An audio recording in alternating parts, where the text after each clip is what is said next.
நண்பர்களே வணக்கம். இது ஒரு நைட்டு டிரைவிங். நம்ம நைட் டிரைவிங் எப்படி பண்ணுறோம், அதாவது ஹை பீம்லேயே தான் முக்கால்வாசி பேர் நைட்டில் வண்டி ஓட்டுறதை பார்க்க முடியுது.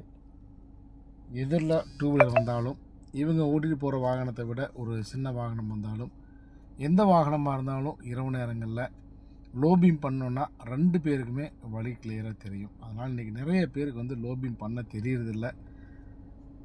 தயவுசெய்து லோ பீம் கொடுத்து ஆப்போசிட்டில் வண்டிக்கும் வழி கொடுத்து போங்க. பஸ்ஸு, பெரிய விலை உயர்ந்த கார்கள் எதுவாக இருந்தாலும் உங்களுடைய இதுக்கு குறைவான வாகனங்கள் வரும்போது கண்டிப்பாக நீங்கள் வழி கொடுத்தீங்க அப்படின்னா உண்மையாலுமே 2 பேருக்கும் ஒரு பாதுகாப்பான ஒரு பயணம் கிடைக்கும். சரிங்களா? இரவில் ஹை பீம் லோ பீம் கரெக்டாக யூஸ் பண்ணுங்கள். நன்றி, வணக்கம்.